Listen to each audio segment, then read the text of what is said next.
Yo, give it up for your MC. Jeez, come on, let's go, kid. Not rocket science up here. I have to piss, and that's a terrible way to start this, but I do.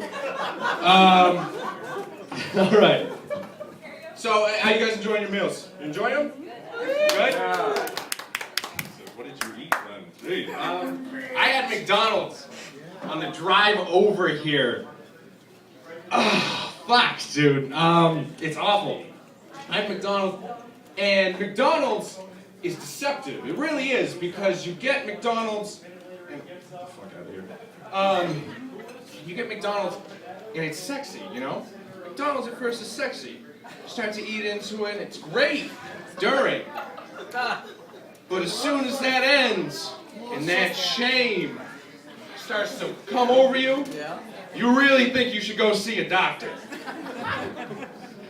But you know, I'm trying to eat healthy too at these places. I'm trying to eat healthy at fast food restaurants, which really, it's impossible. There's no way that you can do it. Because you get in there, you can have the most confidence out of anyone. You can get in there. Yeah, hi. Yeah, give me the side salad. All right. A cup of water. Great. And, oh,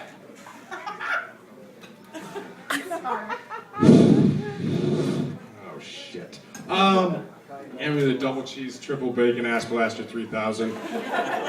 Easy on the spoonfuls of mayo. I'm trying not to be a piece of shit tonight.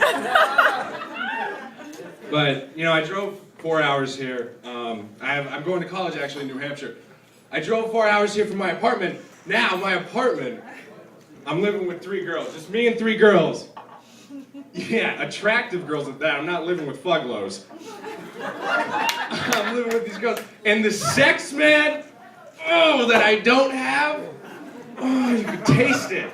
But I just learned something. I mean, you can't, honestly, have sex with someone that you live with, especially girls like that. You can't do it, because I started to learn, and I'm living with these girls, and I started to learn that women are fucking crazy. Women are insane, man. This is how a woman views getting into a relationship. She looks out at a man and finds it, and she looks at him like a parasite, and she gets in there, and the man's not really sure. Oh, what are you doing? What are you trying to get inside? And she's, no, just don't worry about it. I'm just getting inside. I just want to see what your emotions are like. Okay. And then eventually she gets to some repressed memory about your dad doing something, and I don't give a shit. And then she gets in there, and she gets in.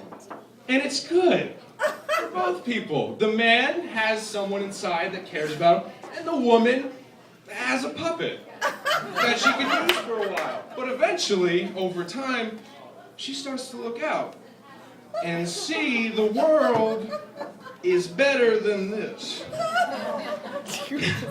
So she sees this, and how could she possibly do it? You know what she could do? She could just, leave. Cleanly, just leave the man as a human being intact. Yes! This guy has been fucked over by so many women. I can't see you, man, but I know. Life is good. It's shit until you find something you like, and then that becomes shit again. But don't worry about it. It's good, man. Where the fuck was I? Shit. Oh, but does she do that? Does she leave the man as a man? No! She doesn't leave him as a man.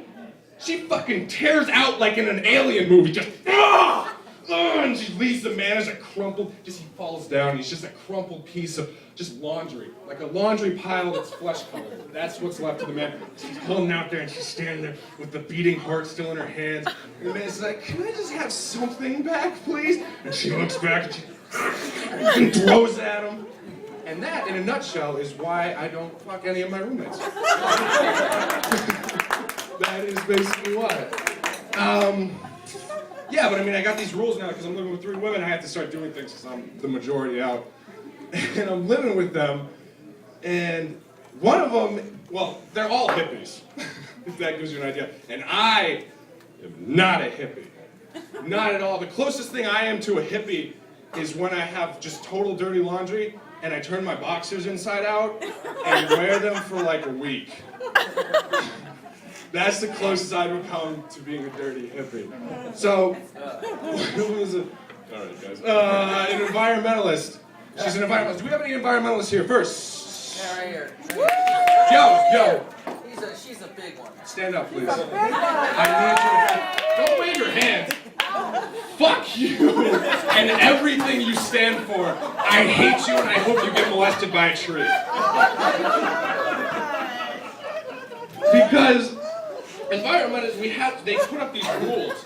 And one of the rules is, I don't know if some of you know this, it involves a toilet. If it's yellow, let it mellow. If it's brown, flush it down. This man's on top of it. You got like 2 points, maybe a B- at the end of this. Yeah, and I actually added on to this rule because it's important. I'm a man, I gotta stand up for some of the things. I'm living with 3 women. If it's yellow, let it mellow. If it's brown, flush it down. And if it's red, I don't wanna fucking see it! That's fucking gross, and I will headbutt you in the ovaries if I see it in the toilet. So, yeah, and one of the things, I only complain about this because it's piss that's like a day old, and it's just down there, and when you're shitting, and it's just there, and it comes up to your eyes and burns them. Yeah, I'm sorry. I didn't mean to swear. No, So. sorry. But it's awful, and it shouldn't be that big of a problem, but shitting is a big part of my life. I don't want to get too much into this, but I'll give you a brief description of my track history with shitting.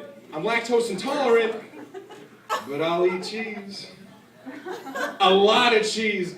And a lot of you didn't get grossed out by that, which concerns me that you don't know enough lactose intolerant people. But here's an analogy. When I eat cheese, it's like an army plane going by, dropping paratroopers into a minefield. That's what me eating cheese is like, because they blow up and they get liquefied and then fire out so bad it would make the loosest asshole cringe to see how bad I shit. And it gets worse now because I'm 21 years old. I'm 21 now, turned in September, and yeah, 21. It was a great birthday, but 21 is the birthday that's the pinnacle of birthdays. Everything from here on out in my life it's just downhill. There's nothing else that I'm looking forward to, and because you don't have like any amazing 48th birthday parties. It's not like some guy comes into work, hey Bill, what are you doing for your 48th? I'm going to Chuck E. Cheese. All right, Bill. You know what they call a guy, a 48-year-old that goes to Chuck E. Cheese? Sad. Or a pedophile. Probably both, and it depends on whether he's wearing his pants or not when he goes there.